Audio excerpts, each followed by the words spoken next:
Thank you very much. Let's take our seats. Asanteni sana. Mr. Deputy President, Prime Cabinet Secretary, Ministers, PSS, our good ambassadors, the representation of the Council of Governors, the representation of Parliament present, chairs of parastatals and CEOs, ladies and gentlemen, good morning. I welcome you to this very important occasion of signing our performance contracts. As has been said, the people of Kenya are the ultimate employers of all of us. They pay our salaries, they pay our allowances, and because they do, they legitimately demand of us that we meet our commitments, that the program that we sold to the people of Kenya, we keep, we perform, we implement, and we actualize what we committed ourselves to. Let me say that before I make my statement, that there are two fundamental things that I want us, the people who are the senior-most members of our administration, that we have a historic moment as a country to make Kenya the great country that we always wanted it to be. We've discussed, there's been many analogies as to what countries that started with us. We've discussed about Malaysia, we've discussed about Singapore, we've discussed about the Asian tigers, and we have made all manner of references. I want to say that this is the historic moment for Kenya to be the great nation that we always wanted it to be. And history has given us the opportunity, those of us seated here, to be the men and the women that will bring the greatness of our country to where it is and to where it should be. It's a very defining moment from where I sit, because I see the great opportunity for our country. And that is why, for the first time in Kenya, we are in the midst of the most vigorous national debate in our nation's democratic history. For a few years now, the cost of living has been an oppressive yoke around the necks of most Kenyans, and its most punitive effects have been felt by vulnerable people, most of them at the bottom of our economic pyramid. The COVID-19 pandemic, for example, not only brought home the intense local impact of tremendous external shocks occasioned by disruption of international supply chains and markets, it also revealed the limitations of the prevailing economic model and exposed the full extent of the nexus between the state and citizens.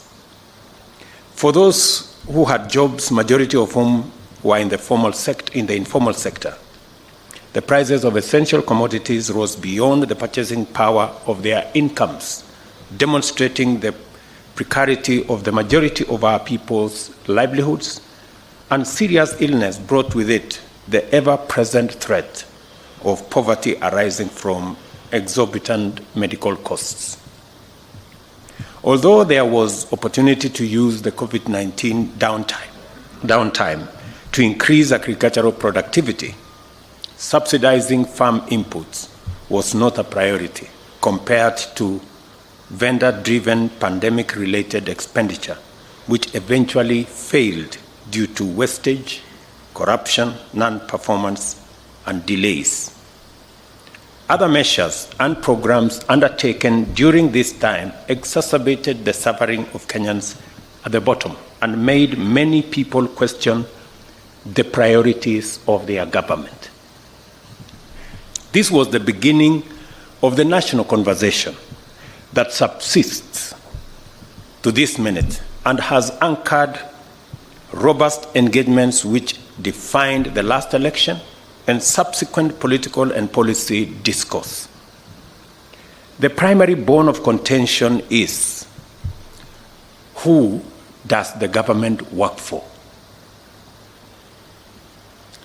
An old and favored approach to answering this question was to pledge to do more, in fact, much more, of the same old policies, programs, projects, and interventions that have failed at such a high cost that poverty, unemployment, and underdevelopment are actually intolerable.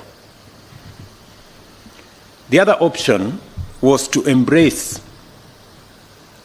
a bold new vision and undertake ambitious interventions aimed at transforming the country's economy by creating jobs, increasing incomes, while ensuring that food, shelter, and health are available to everyone, especially those of us who are not privileged.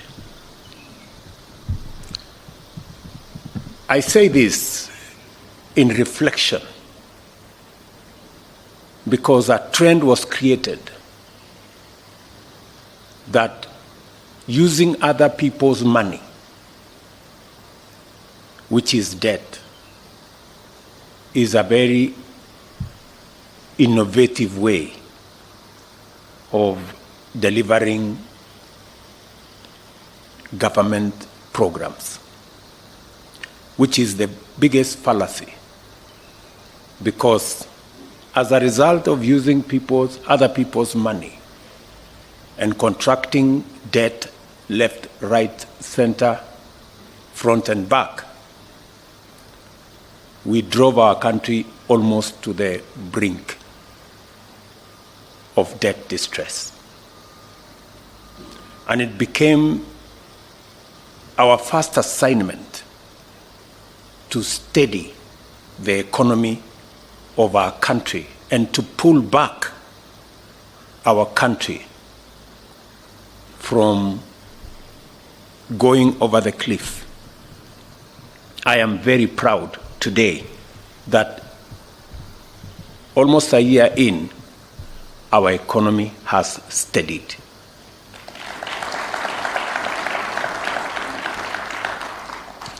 I am very proud today that the interventions that we have taken, though not popular, though very painful, but I want to say here, they have paid off.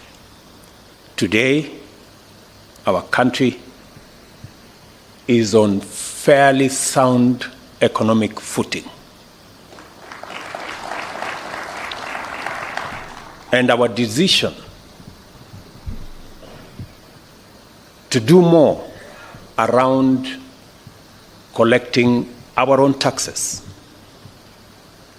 to do more about living within our means, and to borrow less, and to work on our fiscal deficit, I must admit, has paid off better than I even thought myself. And I want to thank the people of Kenya for having confidence in the measures that we have taken. We engage Kenyans all over the length and breadth of our country on the most urgent priorities and the best ways and means of implementing them. ultimately, it became clear that the new approach to national development was not only going to be ambitious and visionary, it was also going to be radical and transformative. To begin with, the plan was going to turn the national development agenda upside down. From the traditional top-down model that is essentially elite-centric to a bottom-up model that is citizen-centric and people-centered. Secondly, the model would aim to positively impact millions of Kenyans at the bottom by focusing interventions where the greatest number find their livelihoods, which is the informal sector, and especially agriculture and the hustler economy. Thirdly, a new model will entail measures to not only create millions of jobs and increase incomes, but also reduce the cost of living by mitigating the cost of energy, transport, shelter, healthcare, as a share of household incomes. We agreed with Kenyans that to deliver this transformative model, 5 sectors would form the core pillars of our agenda to bring down the cost of living, eradicate hunger, create jobs, expand the tax base, improve our foreign exchange balance, and deliver inclusive growth, and to do so from the bottom up. These sectors are agriculture, micro and small medium enterprise economy, affordable housing, universal healthcare coverage, and digital superhighway with a creative economy. These form the pillars of Better, our plan, the bottom-up economic transformation agenda, which sets out my performance contract with the people of Kenya that I entered on behalf of all of us to be delivered by the entire government. The terms of the contract are fairly straightforward. In return for paying their due taxes in a timely fashion, the citizens of this country not only expect but are entitled to receive the benefits of all government services in a prompt and satisfactory manner. By virtue of our governing mandate, we are committed to the performance of our part of the contract, and so in full. I have talked to many Kenyans as I travel out of my office.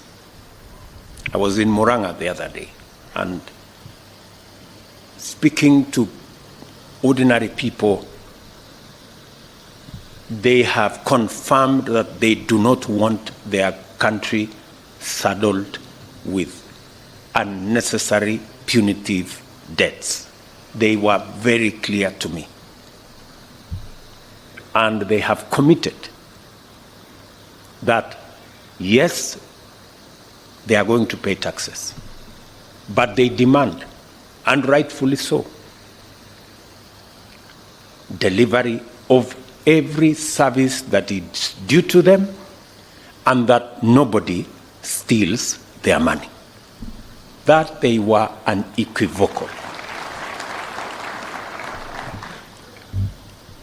The robust national debate over the bottom-up economics demonstrated that the people of Kenya are highly engaged with the policies that affect their interests and are ready to give good policies a chance.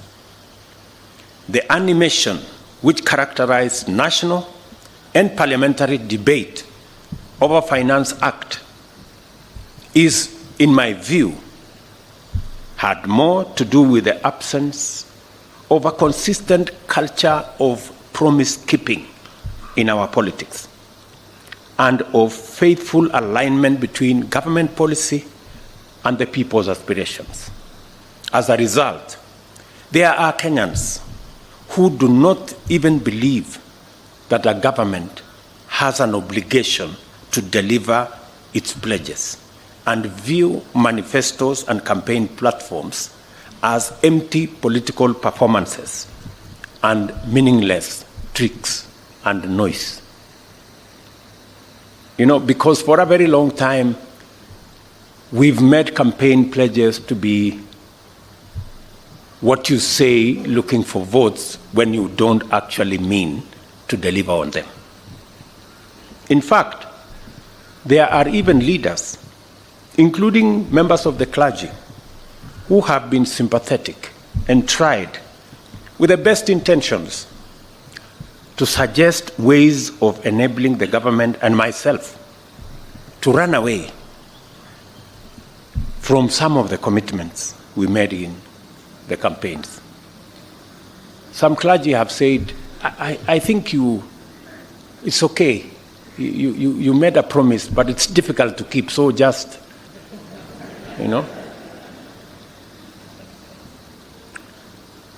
And it's because of the culture that has been built. Many people did not believe that we are going to have a hustler fund. Many people did not believe that we are going to reduce the cost of fertilizer. Many people did not believe that we are going to hire 55,000 teachers in under 1 year, because commitments, promises have been made with no intention to keep any of those promises. And I see the difficulty that people have when we have to make difficult decisions. They think that we have overcommitted ourselves. I want to tell the people of Kenya, the commitments we made, the promises we made, we will keep each and every one in full.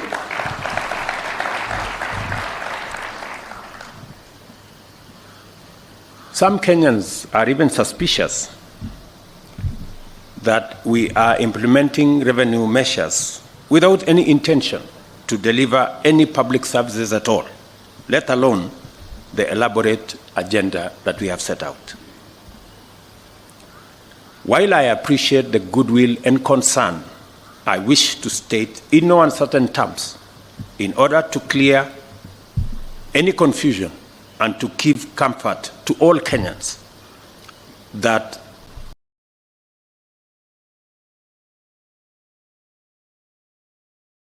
this administration is committed, fully committed, to the implementation of the pledges and commitments contained in our bottom-up economic transformation agenda plan.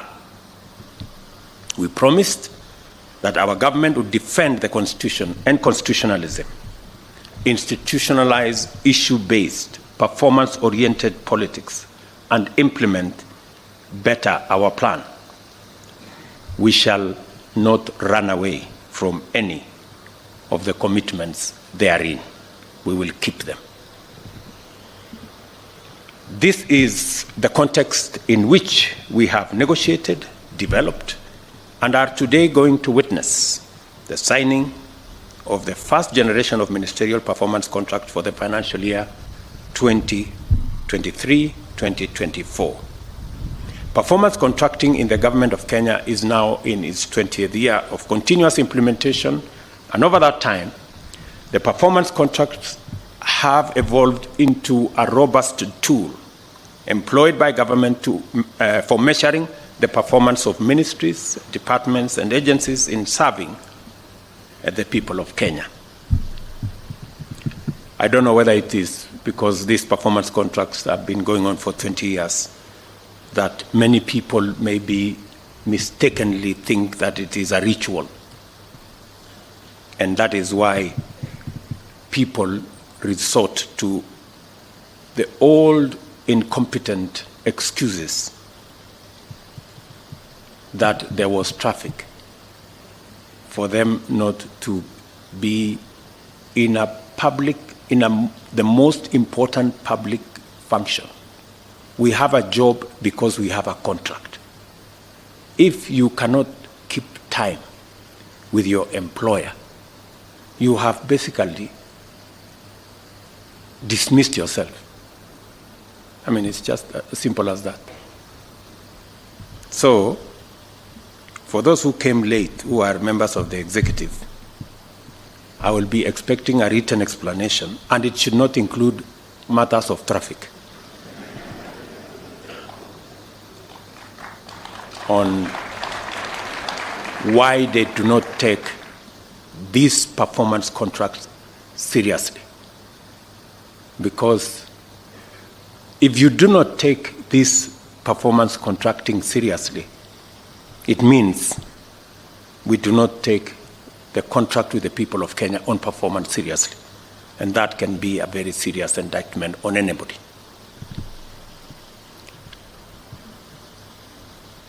The performance contracts framework has also been critical in enabling government identify, collect, collate, and analyze vital information connected with the performance of public agencies. The overall result of this is that government decision-making has become increasingly evidence-based, and public officers have become increasingly aware of their accountability for actions and omissions, achievements and mistakes. We have resolved to enhance the overall performance management framework and to leverage its tremendous potential by incorporating the actualization of the better plan, the government performance contracting and delivery mechanism. Our objective is to achieve the highest levels of efficiency and effectiveness in the delivery of public services, ensure accountability in the utilization of public resources, improve the mechanisms of service delivery, realign public agencies with their core mandates, and accelerate the completion of programs and projects. We are here to declare our intention to implement our commitments, serve Kenyans, and to do so in a highly systematic manner. Our performance shall be robust. Our purpose is to make sure that the stewardship of public authority and resources will be responsible, transparent, and accountable. We desire to actualize the twin mandates of citizens' rights and government's obligation by governing well in a people-centric, results-oriented manner. We have made sure that every ministry, department, and agency has aligned their performances and policies with the fourth medium-term plan of the Kenya National Vision 2030, which now incorporates key government priorities under the 5 better pillars. It is now a fundamental duty of cabinet secretaries, principal secretaries, chief executive officers of state corporations, and the principals of tertiary education institutions to implement obligations under their performance contracts by taking every measure to execute key government priorities on time and with the allocated resources. In keeping with our commitment to deliver, the performance contracts have been perfected through a rigorous process of vetting key priorities and ring-fencing their funding through the National Treasury. Every instrument that shall be derived from these contracts for implementation by MDAs must replicate this model, and it shall be the duty of cabinet secretaries to ensure full implementation and conformity. As I stated in April, during the launch of Performance Evaluation Report, performance management shall be implemented throughout government, and no public institution funded through the Exchequer will be exempt. You will recall that in our manifesto, we set out the principles that would guide the implementation framework of the bottom-up economic transformation agenda, which is prioritization, sequencing, and financing. Today, we are translating this aspiration to actionable instruments and at the same time unpacking them into the following commitments. absorption of allocated funds, including externally mobilized resources. And we have indicated in the performance contract, which every minister has a copy, and I also have a copy. So it will be easy for us to know who is doing what and who is not doing whatever. Measures to reduce the levels of pending bills. You know what we need to do about pending bills. Digitization of government services. I already asked every minister, every PS to make sure their ministries, state departments, parastatals, agencies under them work with the ministry responsible, ICT and Interior, to make sure that we move all government services to the digital platform for purposes of efficiency, for purposes of ease of delivery of those services, and making sure that all public resources are accountable, are accounted for.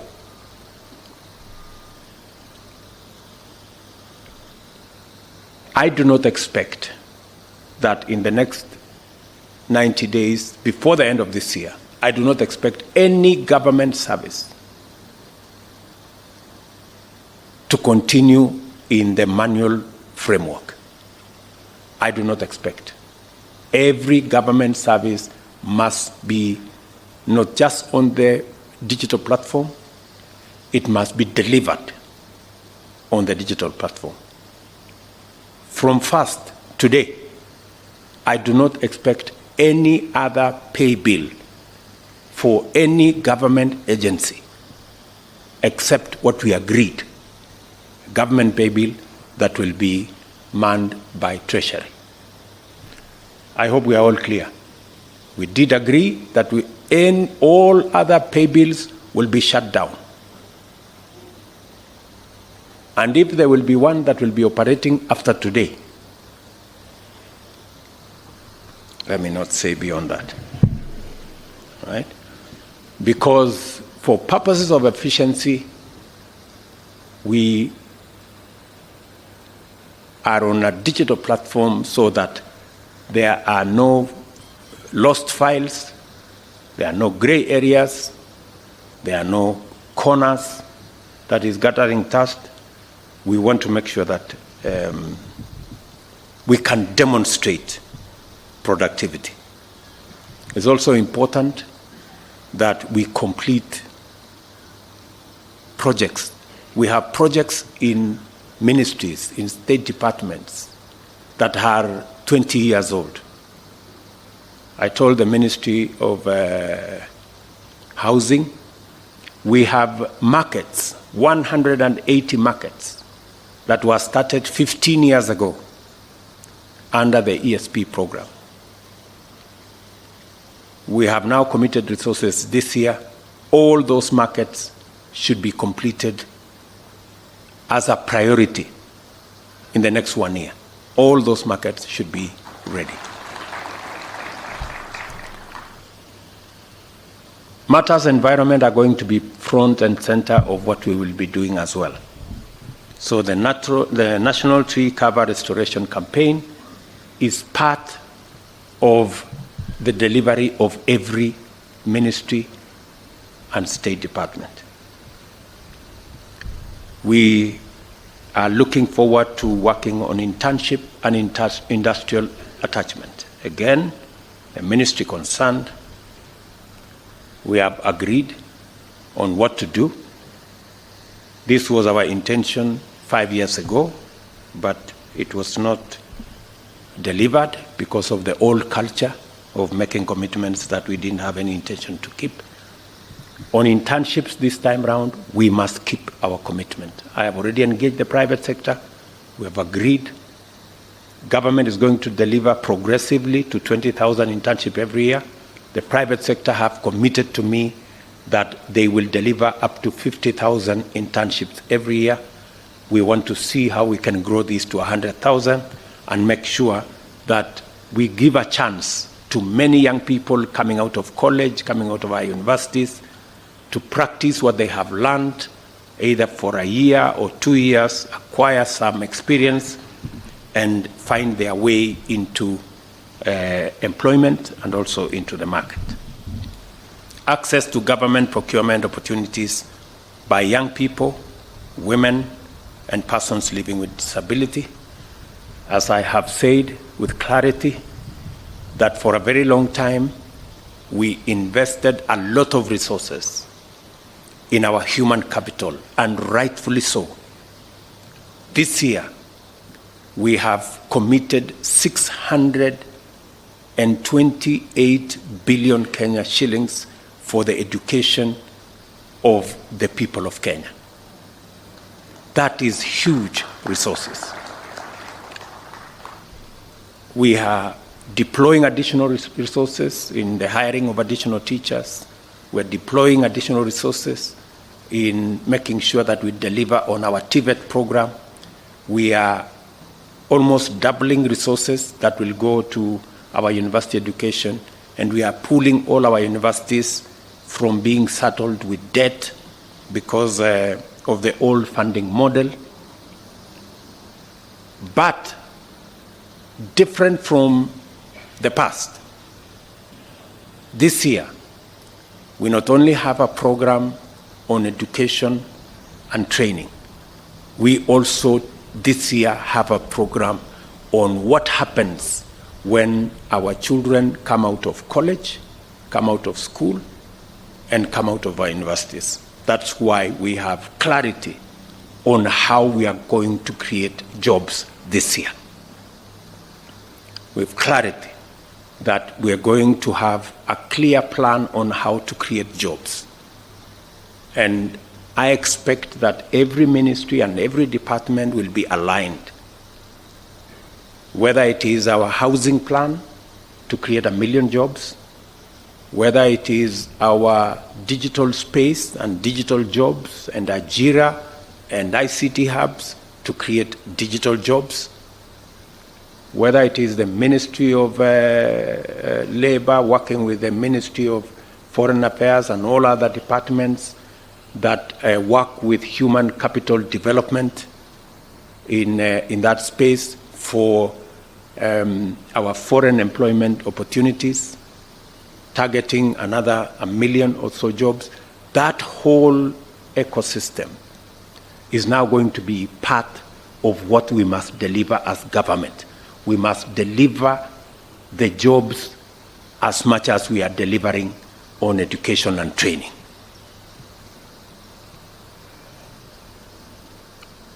We are also going to work on the project and program of local content. As you've all seen, we've talked about Build Kenya, Buy Kenya, Build Kenya. We've talked about local content. For the first time in this year's finance bill, we are making fiscal intervention to make sure that we expand our manufacturing as a percentage of GDP in our country by deliberately discouraging imports that we can produce locally, whether it is cement, whether it is steel, whether it is furniture, whether it is fish, and all the other things that we've always imported when we can manufacture them locally using local talent, local expertise, local resources, and building our local manufacturing and industrial capacity. I am very proud that we are now moving in that direction as part of what we must do. As I mentioned before, many Kenyans have been disappointed by the endless cycles of unfulfilled pledges. Because of our long history of white elephant projects, and corruption scandals. Some see these commitments as vendor-driven kickback rackets, disguised conspiracies to embezzle public funds. There are people who are listening to us out there. When they hear we are going to do CAIPs, County Aggregation Industrial Parks, they hear we are going to do markets, we are going to build this road, we are going to deliver on that dam, they think it's an opportunity for them to go and steal public money. I want to tell you in broad daylight, eyeball to eyeball, that will not happen. Please, good people. Yes. I have had a heart-to-heart discussion with my cabinet. I want to do the same with the rest of the government bureaucracy, from PSS down to directors. It will not be business as usual. I made a commitment to the people of Kenya that there will be no money to steal. There is only money to deliver on the programs, on the projects, on the aspirations of the people of Kenya.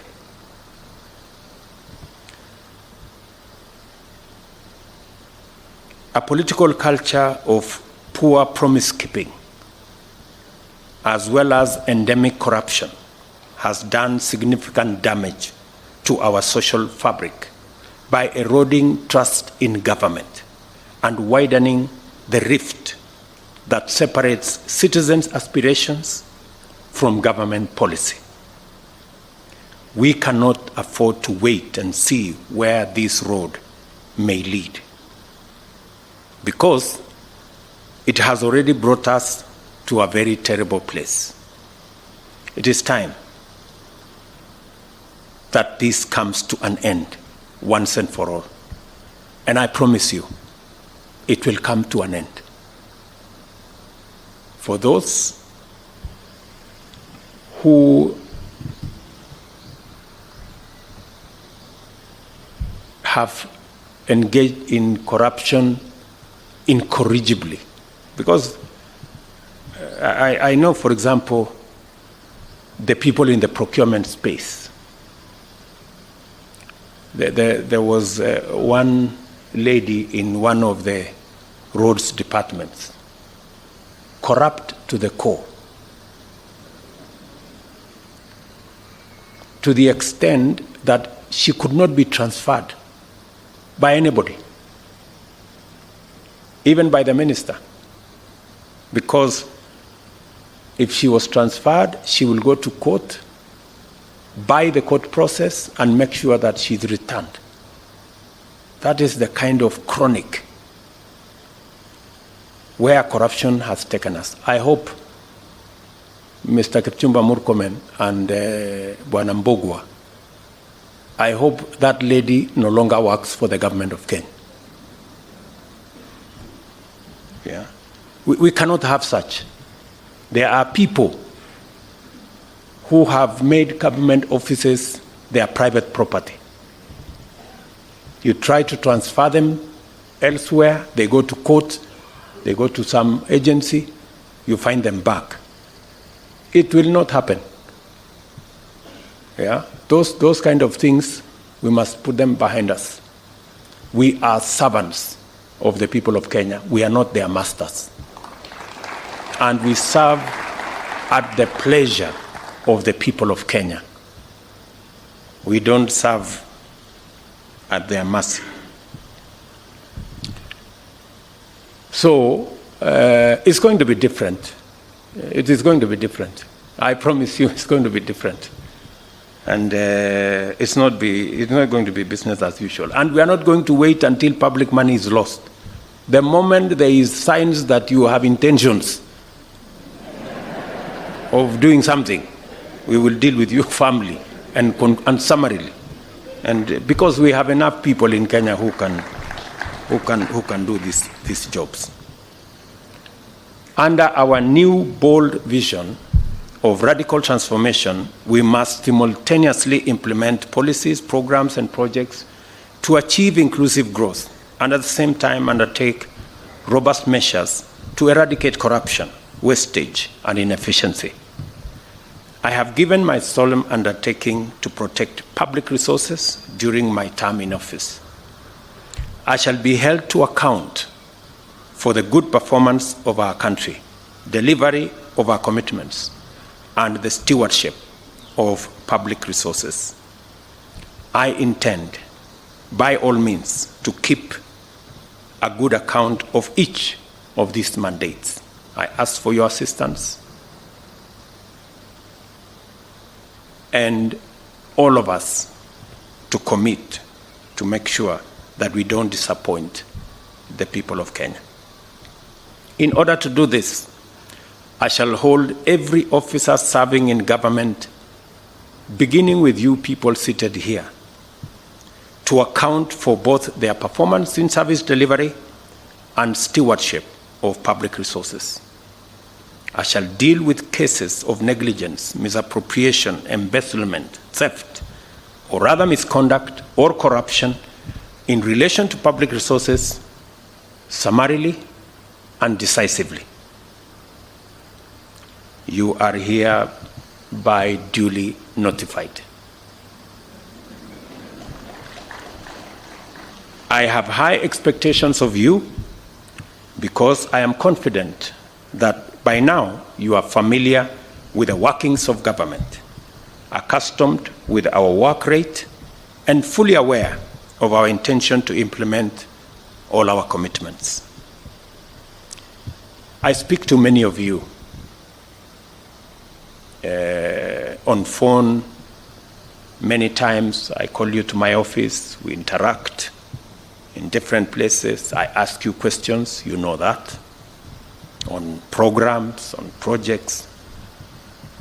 And I find that many of you, the people I speak to, don't even know what is going on in your ministries or departments. You have very scanty information. The moment I know more than you in your ministry, then you must begin to understand that something is very wrong. Because by constitution, you are supposed to advise me. Explain to me how you are going to advise me if you have less information than I do. Who is going to be advising who? I call many PSs. You ask them what's going on here. They have no clue. And this is your department. That is the job that you have. You are not a messenger. You are not a security person. You are not a photographer. You are not a watchman. You are the PS or the minister. And the job of the minister and the PS you don't know, or you don't have information. How do you run a ministry or a department or a parastatal if you have no information? That is the highest level of incompetence. So please, take time, read. There's a lot of literature on your desks. There's a lot of briefs from departments. There are a lot of briefs from all manner of places. Read. I take time myself to read, because it's the only way you can have the correct information for you to be able to make the right decisions. You can never, I promise you, you can never make the right decisions if you do not have the correct information. It will all be a game of guesswork. Get as much. We have many good officers. They send us briefs to our desks, but because of whatever reason, people don't want to read. They don't want to understand what's going on in their state departments or ministries or or where they're supposed to be doing.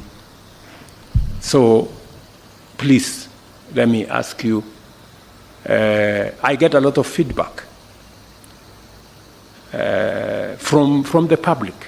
For example, I was in Kwale, and I stopped in Likoni, and I was talking to the public, and one of them was asking me, Mr. President, we haven't quite understood how the Hustler Fund Phase 2 is working. How do we form the groups? And I remember I called CS Chelugui. I didn't find him, so I called his PS, and I found her, and I explained to her, I told her, look, the public is not understanding this. Did I call you or not on Sunday?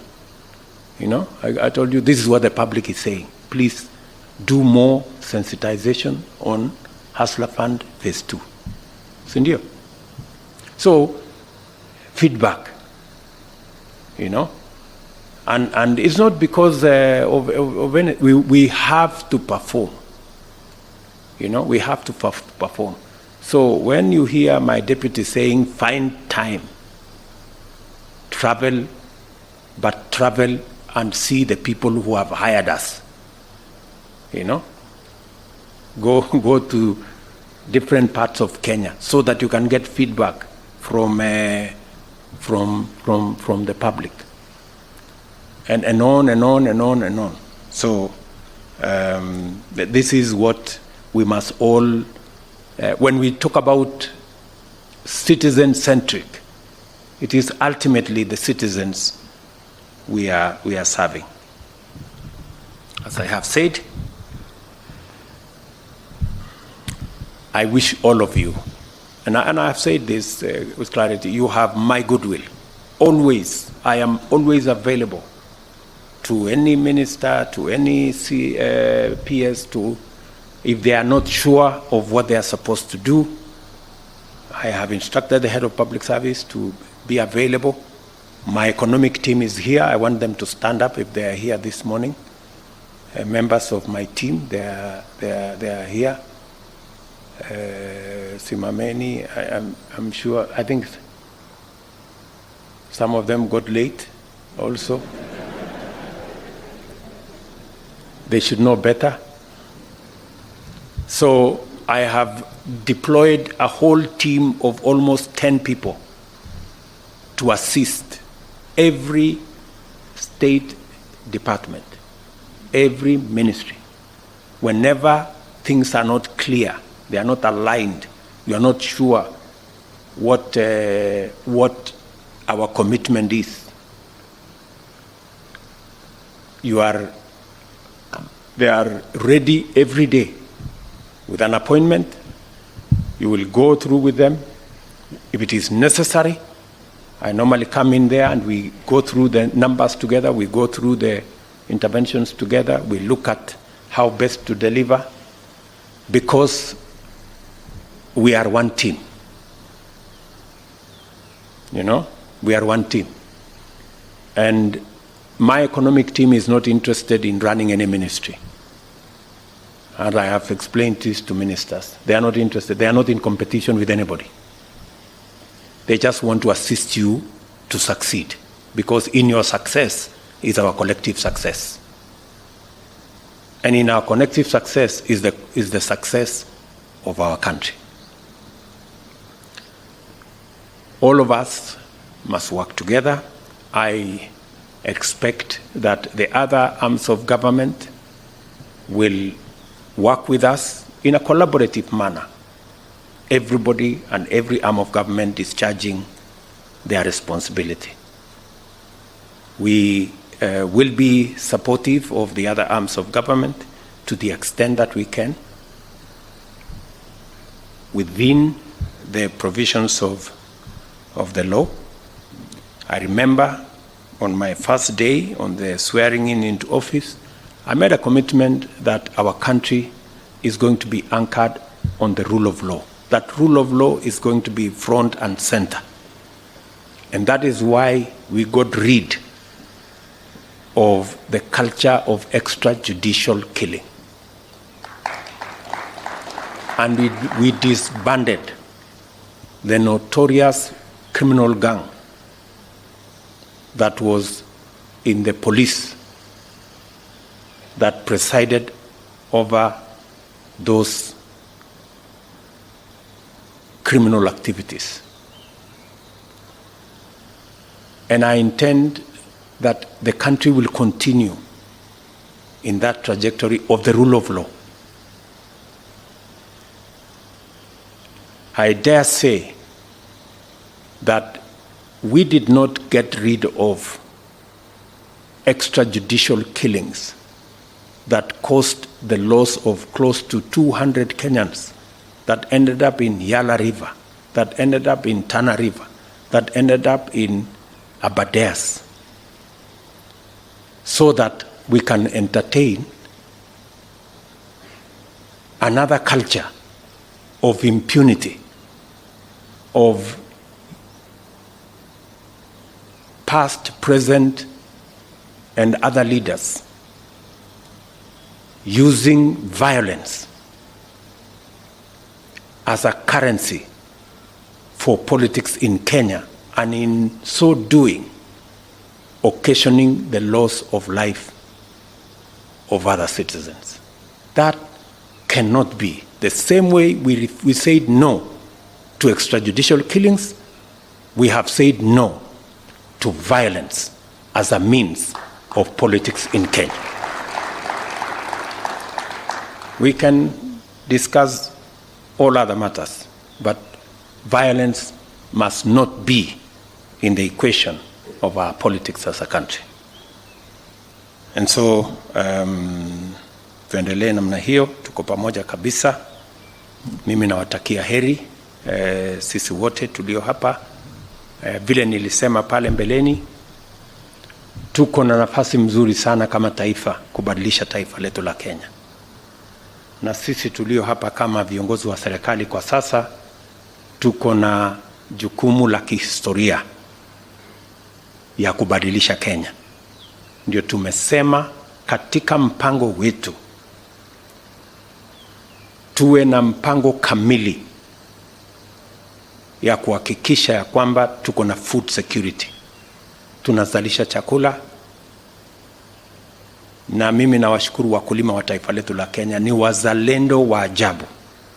Mwaka huu kazi wakulima wamefanya haijawahi kuonekana. Ndio tuzalishe chakula. We can actually double our food production in Kenya and eliminate the shame of hunger in Kenya. Vile vile tuko na mpango kamili, mpango mzima wa kuzalisha ajira katika taifa letu la Kenya, kupitia mpango wa housing, kupitia mpango wa digital jobs, mipango mingine ya kuzalisha ajira, na vile vile kukuza uchumi wa taifa letu la Kenya. Ndio tuongeze mapato, tuondoe umaskini. That plan, we have a historic moment to achieve it. And I am trusting you as the senior most team to provide leadership, working of course with our development partners and all the other good people that are working with us. I therefore remind you to pursue and maintain the highest professional standards and observe the principles and values of public service under Article 232(1) of the Constitution. I also encourage you to keep a copy of this performance contract in sight at all times, to anchor your reflections and to focus your intentions and your actions, so that we can all have a good account of ourselves a year from today. I wish you success in your work, good people, and look forward to presiding over the release of the results of your performance at the end of this financial year. Asanteni sana. Thank you very much. God bless you, and God bless our great country, Kenya. Asanteni sana. Thank you. Let us all rise and finish with the